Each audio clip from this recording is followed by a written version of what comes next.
buenas tardes, queridos amigos. ¿Cómo están? Espero que sanitos y viendo el programa. Y para hoy tenemos 3 temas muy interesantes. Así hablaremos al principio de los oídos que están ubicados parcialmente en el hueso temporal y que nos permiten oír y también el movimiento. Es decir, son órganos del sonido y órganos del movimiento. Para conversar de cuál es la función de los oídos, me acompañará el especialista en otorrinolaringología, doctor Carlos Moyano. También hablaremos de las infecciones urinarias que pueden localizarse en cualquier tracto del sistema urinario.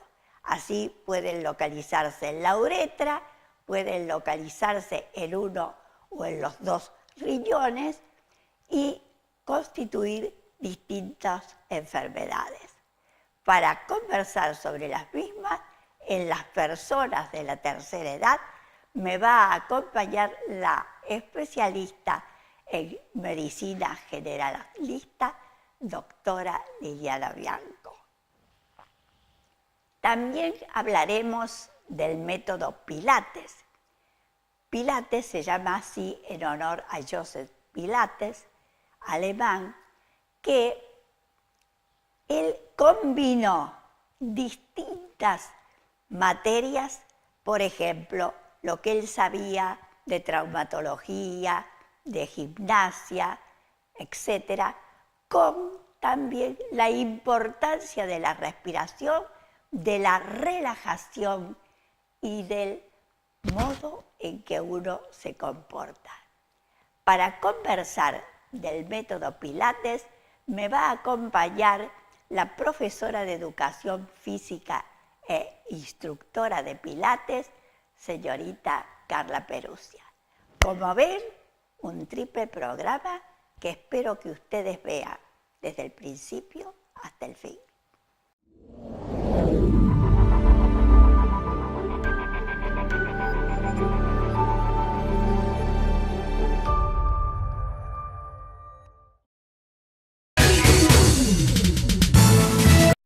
Me está acompañando en esta parte del programa el doctor Carlos Moyano, que es especialista en otorrinolaringología y al que le agradezco mucho que haya venido como siempre. Un gusto, ñata.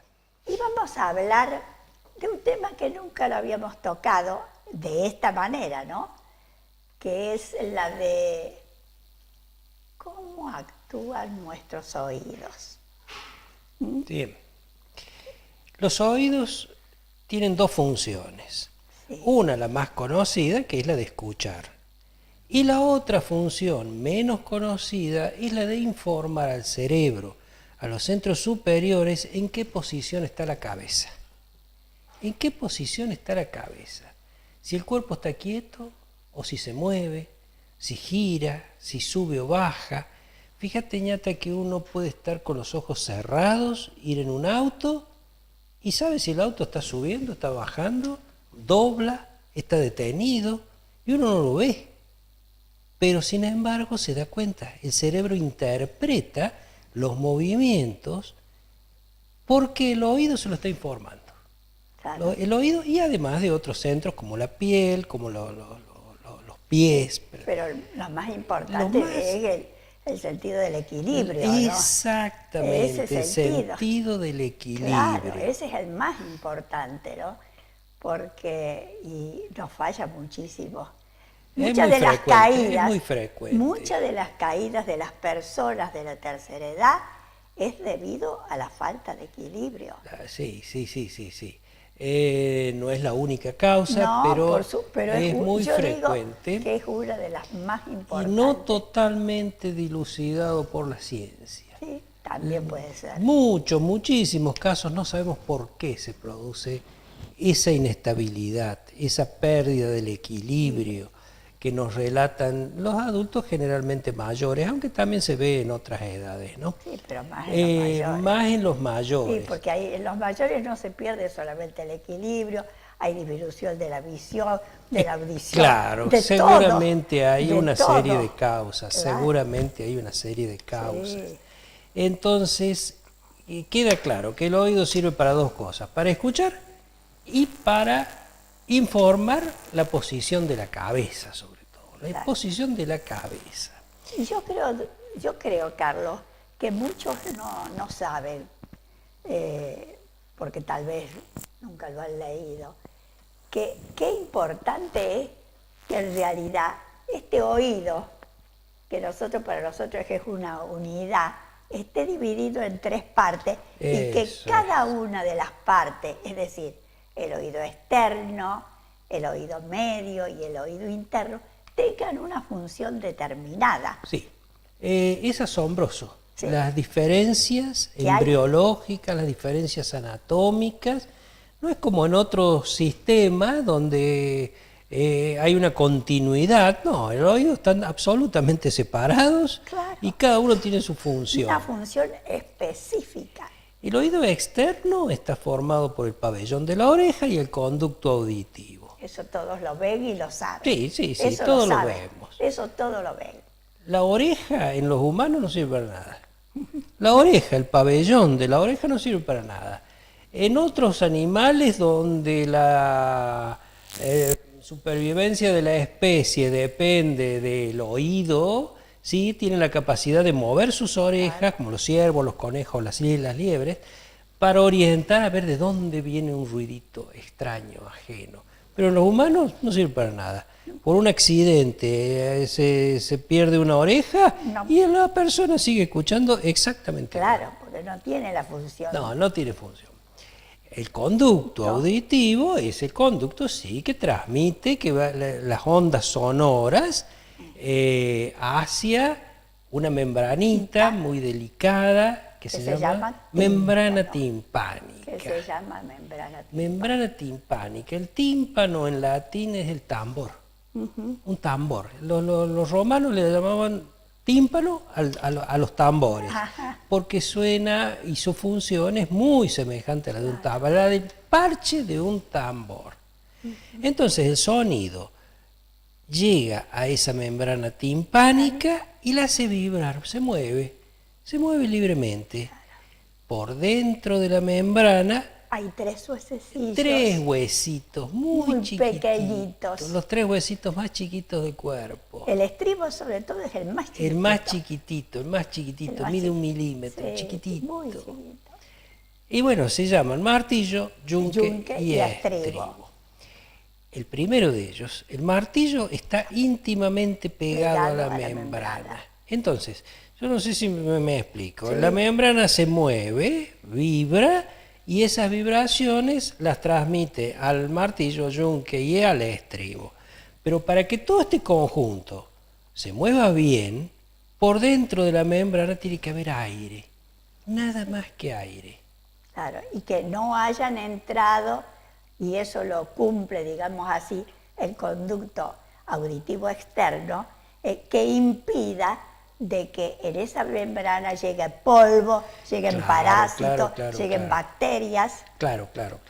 Esa enfermedad la vemos sobre todo en el verano con las piletas. Las piletas son una costumbre muy linda, pero es antihigiénico. Sí, totalmente. Los oídos tienen que estar secos. Exactamente. Secos, no hurgueteados.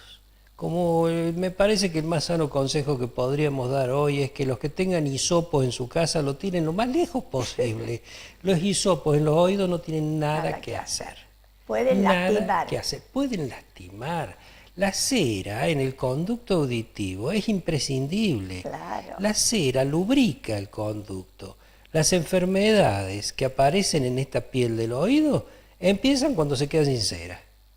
Cuando hay un exceso de cera, consulte a su médico que él va a saber sacársela. Claro, pero no lo haga. Pero no lo haga de rutina porque los oídos necesitan cera. Bien, hacemos una pequeña ¿Cómo no? pausa. Habíamos llegado, Carlos, ¿a qué parte? El conducto auditivo externo que tendríamos para hablar muchos días, pero esto es lo principal, Claro. digamos. A no ser o algo que vemos bastante frecuentemente los chiquitos, los niñitos que se ponen algo adentro del oído y de esos conductos hemos sacado cualquier cosa. Semillas, piedritas, aritos de la mamá, cualquier cosa que se meten.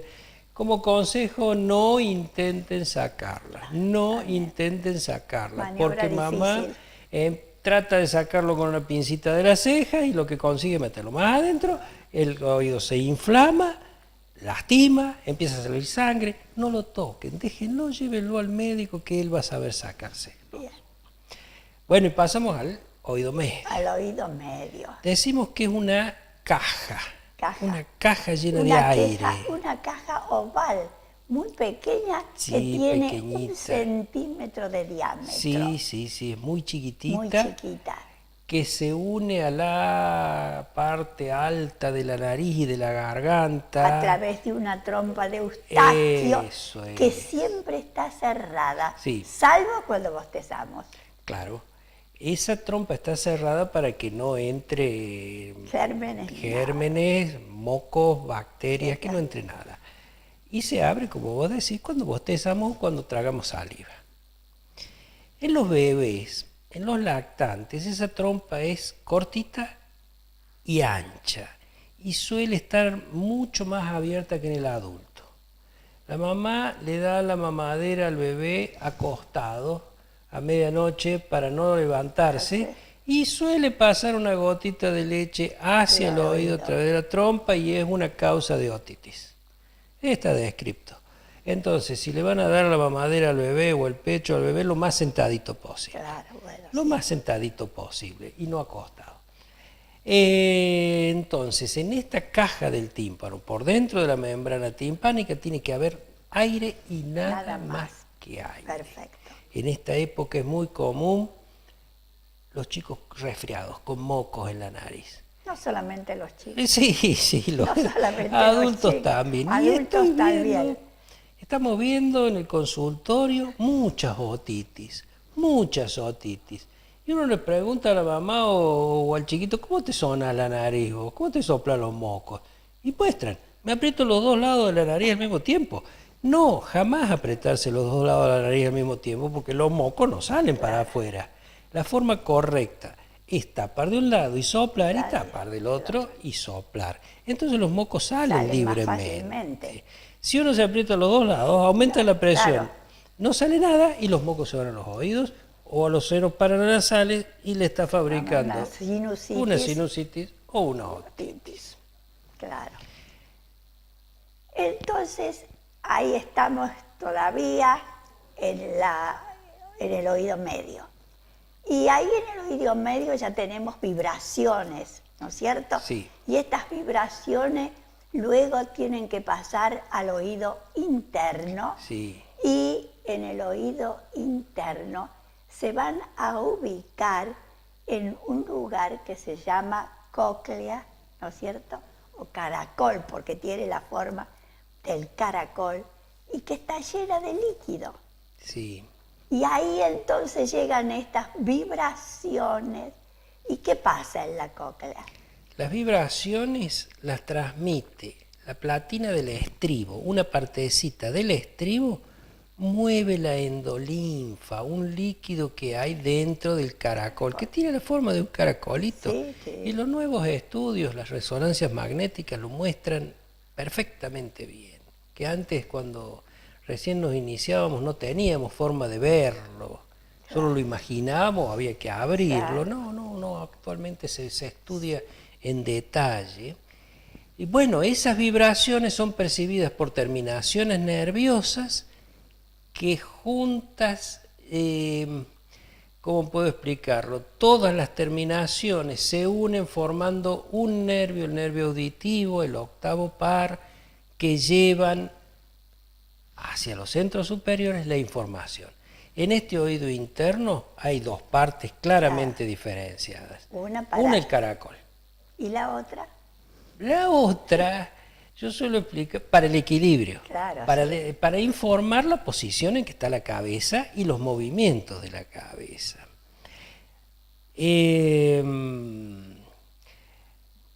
Todos han visto, conocen cómo hacen los albañiles para saber si una pared va horizontal.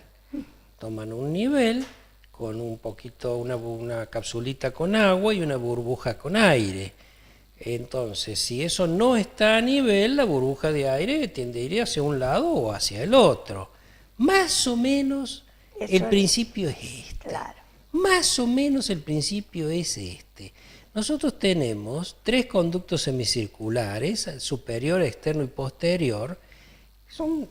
También parecen un caracolito. Sí, son parecidos. Y detectan por ese mecanismo de cambios de nivel para dónde va la cabeza.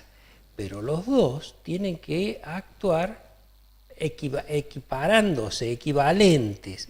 Si este baja, este el otro sube. Si este se gira para adelante, el otro gira para atrás.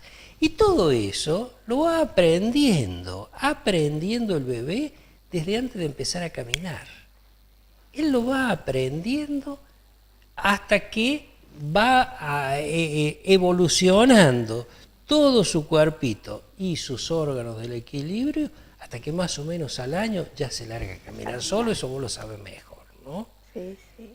Pero es maravilloso, No, es sorprendente cómo todo tiene que evolucionar hasta que logras esa madurez de todo el cuerpo. ¿Qué pasa si en un momento de la vida uno de los 2 oídos, en este sentido del equilibrio, funciona menos que el otro?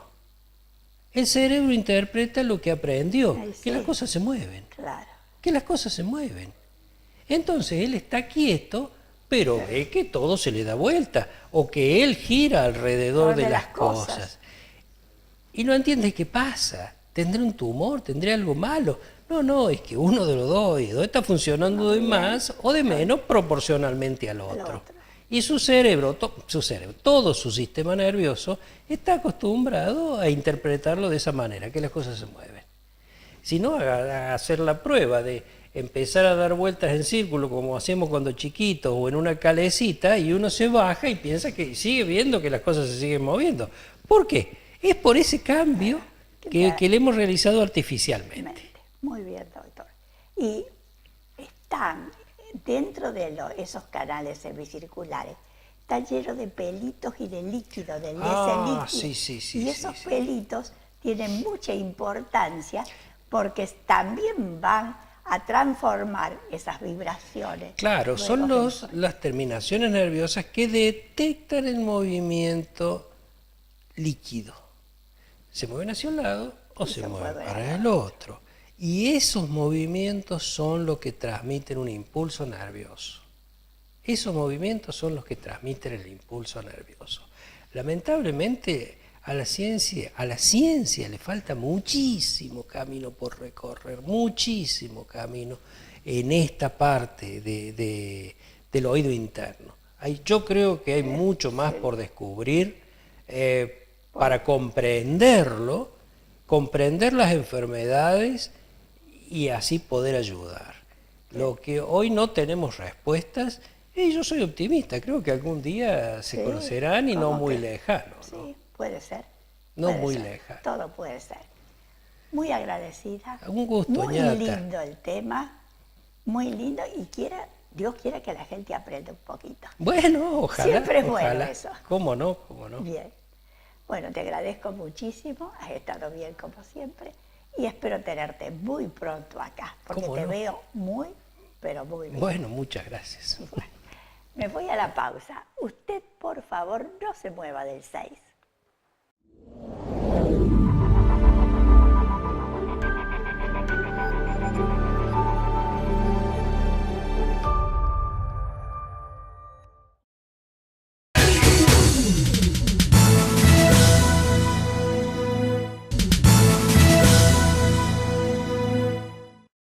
Me está acompañando en esta parte del programa la doctora Liliana Bianco, la que es especialista en medicina geriátrica.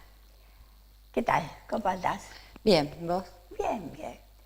¿Y qué te parece el tema de hoy? Me parece muy interesante porque vamos a hablar de las infecciones urinarias en la tercera edad, que son muy frecuentes. Sí, son muy frecuentes y a veces uno no lo piensa, porque no son los mismos síntomas que en un adulto joven. Claro, eso sobre todo. Sí. No son los mismos síntomas. Y hablando de esas infecciones urinarias, también tenemos que decir que son más frecuentes en las personas que están, por ejemplo, en un instituto, ¿no es cierto?, porque o tienen una enfermedad muy grave o están con Alzheimer o Parkinson sobre todo, que no pueden ser atendidas en su casa tampoco. Dice que la diferencia es bastante grande, ¿no es cierto?, entre las personas que padecen esta infección urinaria digamos así, en el ambiente donde uno vive, que, por ejemplo, en un lugar geriátrico. Sí, porque a partir de los 65 ya sabemos que aumenta la frecuencia de infecciones urinarias, pero mucho más a partir de los 80. Claro. Entonces, que es tercera edad, sí, amplia. Y tienen otras enfermedades que lo llevan a que hagan más fácilmente infecciones urinarias. O sea, es más frecuente en la mujer que en el varón. Sí. Pero ¿por qué? Porque la mujer la uretra tiene es muy cortita. Muy corta y está más cerca del ano que en el varón. Claro, y los gérmenes que van a producir las infecciones urinarias en un 66% es Escherichia coli, que es flora, o sea, es un gram negativo, flora de intestino. ¿Y en qué partes de la vía urinaria se pueden producir las infecciones urinarias? Y tenemos infecciones urinarias altas y bajas. Las bajas sería la clásica cistitis. La de la vejiga. La de la vejiga. Y las altas cuando está el compromiso del riñón. Para diagnosticar o para pensar en una infección urinaria tenemos que tener 3 parámetros, digamos, o 3 requisitos. Que haya signos y síntomas de infección urinaria, que tengamos un urocultivo positivo y que tengamos piuria. Llámese leucocitos en orina. Entonces ahí ya pensamos que es una infección urinaria. Si los síntomas entre una alta y una baja son diferentes, la infección urinaria baja se caracteriza por tener dolor para orinar, orina repetidas veces, o sea, hay disuria, hay polaquiuria, hay esas ganas permanentes de orinar, puede haber incontinencia, sensación de orina caliente. Y el dolor en el bajo vientre, o sea, suprapúbico. Ella no cursa con otros síntomas. No, generalmente no da ni fiebre. No, no da tampoco. fiebre, porque si da fiebre ya tenemos que pensar que es una infección urinaria alta, o sea, una pielonefritis. Bien.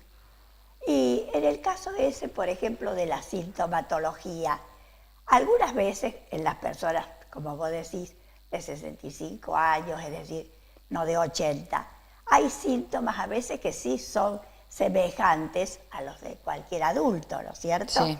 Por ejemplo, fiebre. La fiebre suele estar presente siempre. Y los dolores en la zona lumbar, el dolor al orinar, o la orina muy, muy repetida, en poca cantidad, y a veces, después de terminar de orinar, siente que la vejiga no está todavía tiene desocupada. deseo de continuar. Y a lo mejor es gotita a gotita, puede aparecer la hematuria, que es la pérdida de sangre, que se puede ver o no. Claro. Pero lo que nos hace diferenciar, sí es cierto, el tema de la temperatura. Claro.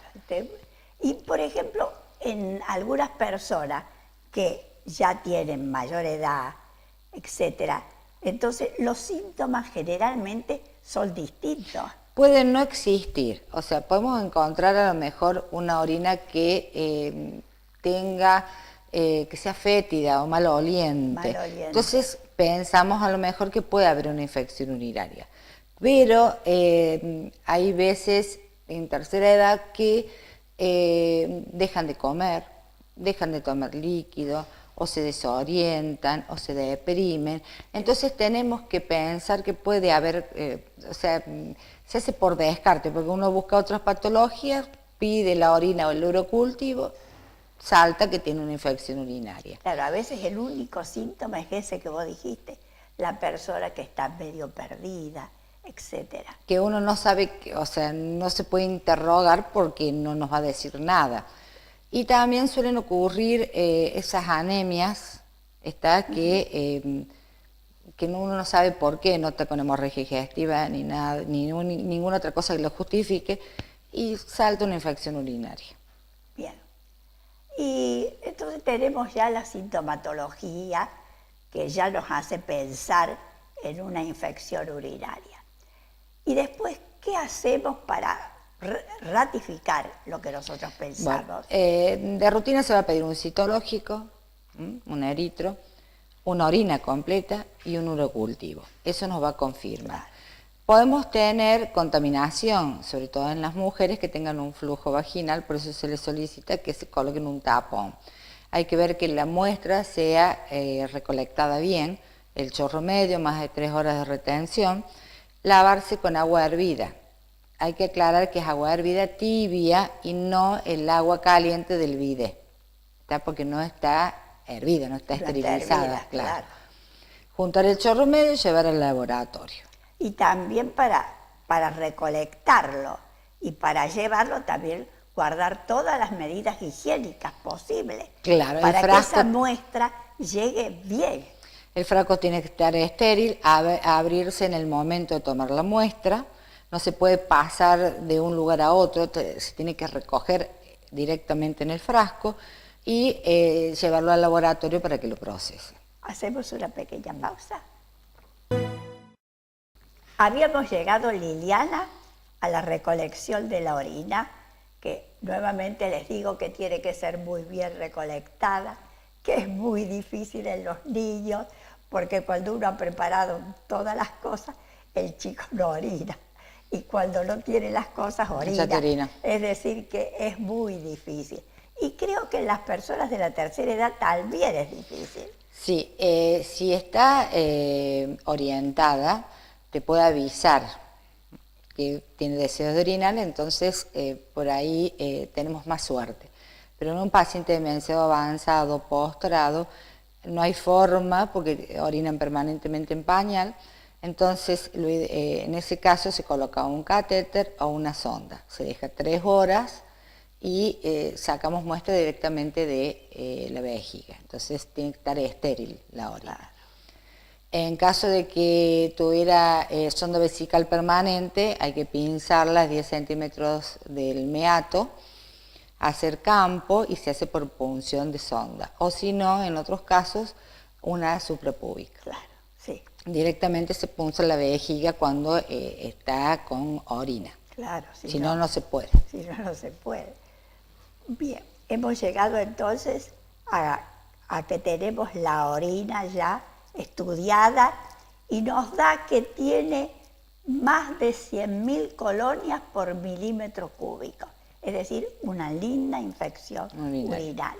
Y también, si tenemos que pedir, porque es lo mejor, un antibiograma para que nos diga qué gérmenes hay y así buscamos la mejor droga para que la persona Claro, se da la ponga sensibilidad bien. del antibiótico porque a través de los años antibióticos que andaban muy bien hoy se muestran resistentes. Entonces, sí o sí hay que hacer el antibiograma.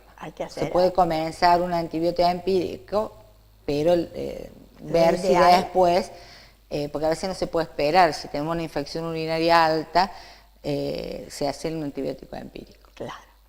Bien, se puede empezar con ese antibiótico empírico, pero cambiarlo cuando tengamos... Sí, salvo que sea resistente la bacteria. Y después se sigue. ¿Cuántos días de tratamiento le vamos a dar? Las infecciones urinarias bajas de 3 a 5 días y las altas 7 días. 7 y a veces 14. 14, dependiendo de la persona que repite la infección urinaria, cosa que es frecuente en las personas de la tercera edad, se les suele dar a veces un antibiótico profiláctico diario, ¿no? Claro, se suele usar la profilaxis nocturna, que se hace una sola toma todas las noches y con esos 6 meses por lo menos y Bien. tienen buena evolución. En general el germen generalmente es lo mismo siempre, ¿no? Sí, la sí. Escherichia coli, por lo Sí, general, o algún estáfilo, o una pseudomonas, una pseudomonas, sí, es más frecuente. un enterococo. Bien, entonces ya le hemos dado el tratamiento y le hemos dicho que puede volver la infección urinaria, eso te lo tenemos que decir, que ella se va a dar cuenta ya la persona porque va a presentar los síntomas que acabamos de decir. No sé qué más se puede decir. Y se puede decir, supongamos en las complicadas, que hay que tratar el factor causal de la infección urinaria, ¿está? Porque si es en un individuo sano, se trata, puede repetirla sí o no, pero en una complicada con un adenoma de próstata en un hombre, un tumor, o con cálculos en los riñones o en las vías urinarias, un pólipo, la sonda permanente, nos llevan a que haya bacteriurias asintomáticas, ¿tá? O estas infecciones sintomáticas, entonces hasta que no se trate la causa van a seguir con procesos. Además me parece que sería importante decir que también nosotros le hemos hecho la orina, le hemos hecho el urocultivo, que a veces hay que hacerle algunos estudios, ¿no es cierto?, de laboratorio. A nivel de, si hablamos para sacar las causas, las posibles causas, ¿qué se pueden hacer? Ecografías, urograma de excreción, un TAC sin contraste, se pueden hacer las directas de abdomen. ¿Por qué? Pensando que vayamos a encontrar un cálculo que nos esté dando estos procesos. También, ¿no? Es muy importante.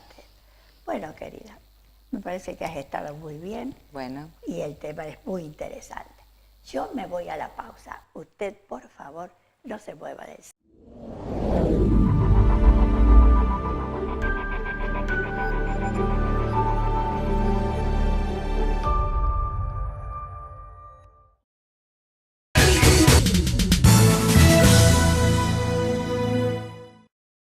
Me está acompañando en esta parte del programa la instructora de Pilates, que también es profesora de educación física, Carla Perusia, a la cual le agrego, me alegra mucho de que haya venido. Bueno, gracias, Nieta. Y vamos a hablar del método Pilates. Y yo te quiero preguntar, ¿cuántos años hace que vos actúas como instructora de Pilates? Yo hace 11 años voy a cumplir este año que estoy con esto. Mira vos, ¿no? Mucho Sí, tiempo. estuve antes con un gimnasio dando clases de localizada, aeróbic, y estuve 5 años en el gimnasio y después empecé y me dediqué a Nada Pilates. más que a Pilates. Sí, 11 años con Pilates. ¿Dónde estás trabajando? En la calle Las Heras, 175.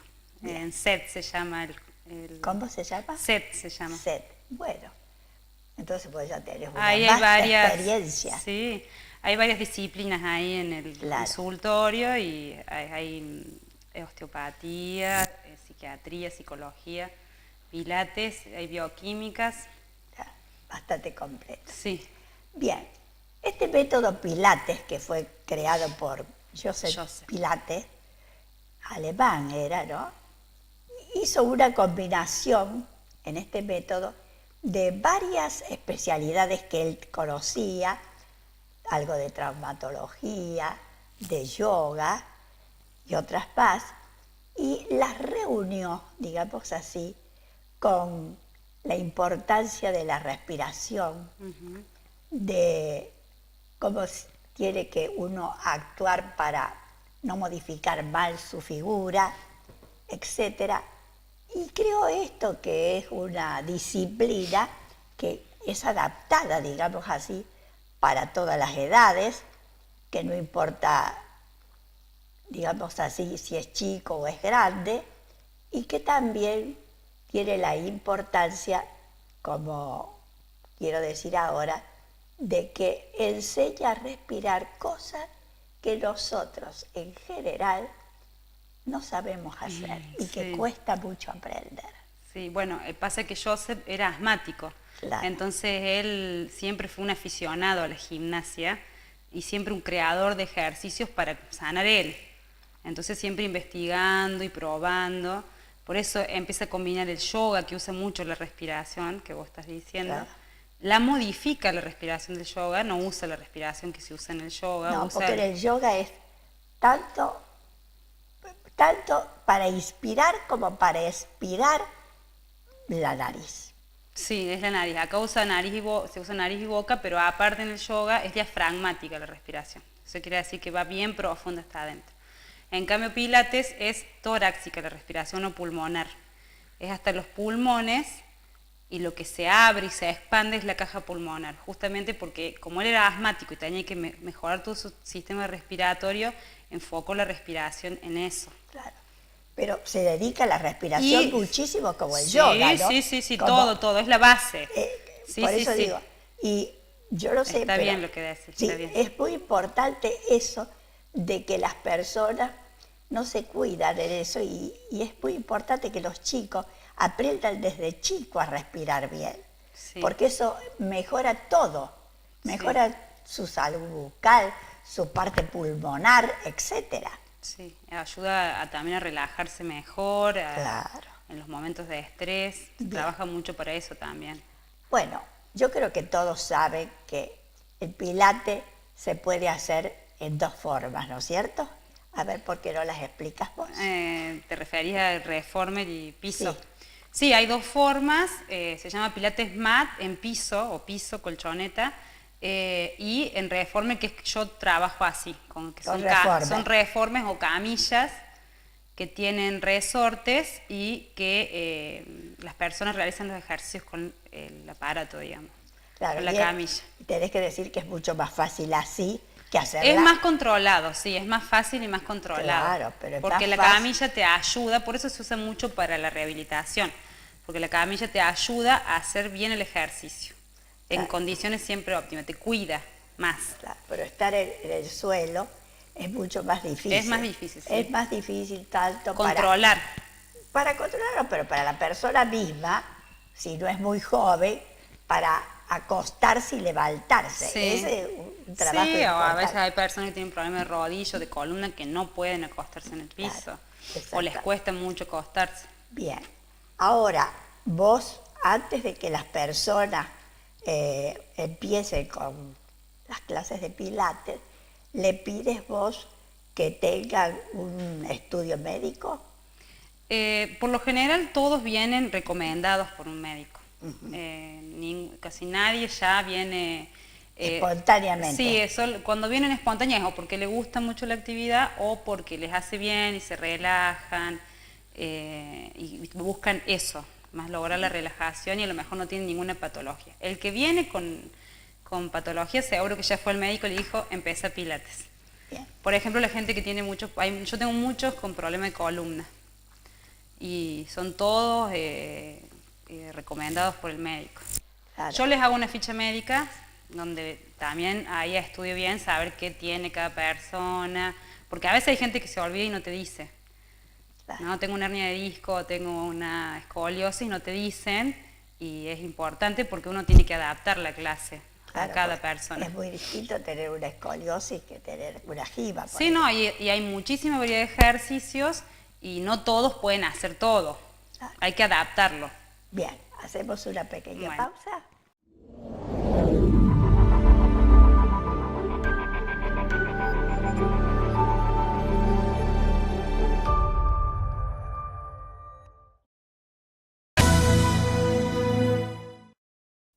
Dijiste recién que se apoya mucho en la columna. En la columna. Y ahora, desde que están las computadoras, me parece que más personas tienen problemas de columna. Primero porque trabajan muchas horas agachadas y deberían cada media hora por lo menos levantarse y hacer un ejercicio, ¿no? Sí. De sentada. Y eso trae como consecuencia, yo te digo, muchos problemas. Ahora, Dentro de los problemas de columna, ¿qué es lo que más ves vos? Bueno, mucha hernia de disco y mucho escoliosis. Que la escoliosis, bueno, mucha gente tiene escoliosis. Lo que veo mucho ahora es mucho adolescente.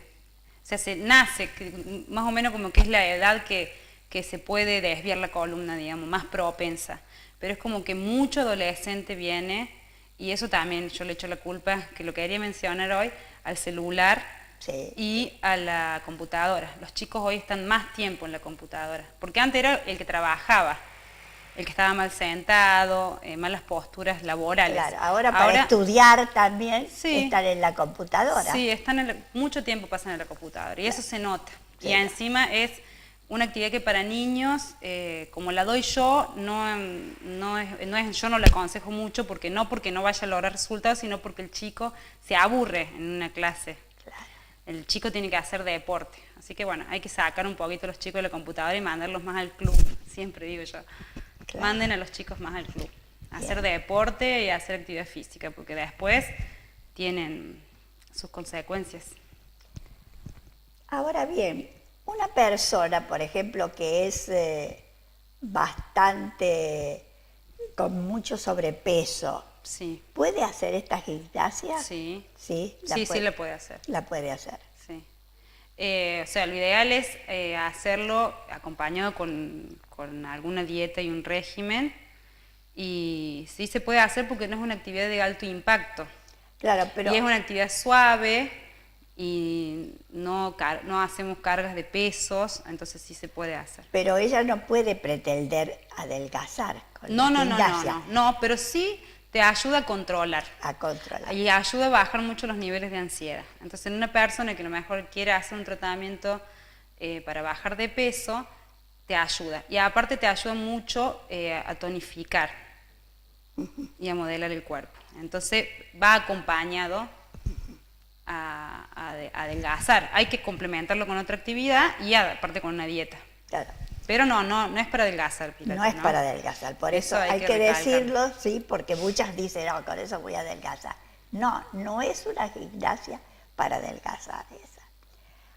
Ahora bien, ¿qué pasa, por ejemplo, cuando viene una persona a hacer gimnasia, pero tiene muchos problemas y a veces se aburre un poco porque hay una rutina, digamos así, que es muy tranquila y eso le produce desgano?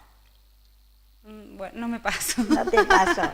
No. Pero sí, esa es una de las desventajas, digamos así, que se suelen observar. Por lo general la gente que ha empezado y no conoce se engancha mucho porque es algo diferente. Claro. No es una técnica como se da en el gimnasio, es algo distinto. Y como tenés que estar pensando y concentrado en lo que estás haciendo, en la respiración y coordinar, porque trabaja mucho la coordinación, están concentrados y la hora se pasa volando. Entonces como que no se puede aburrir. Por ahí pasa que alguien se aburre porque no le gusta o a lo mejor se da cuenta que esa actividad no es la para que él, busca. claro. ¿No? Pero no me ha pasado prácticamente. Bueno, bien. Es una clase entretenida, con ejercicios muy variados, se hacen muchas cosas y se combina mucho el dinamismo con la flexibilidad, con la fuerza. Tenés que estar pensando... ¿Cuántos ejercicios más o menos hay en Pilates? Más de 1000. Más de 1000 ejercicios. Bueno, son muy variados. Son muchos y cada vez más porque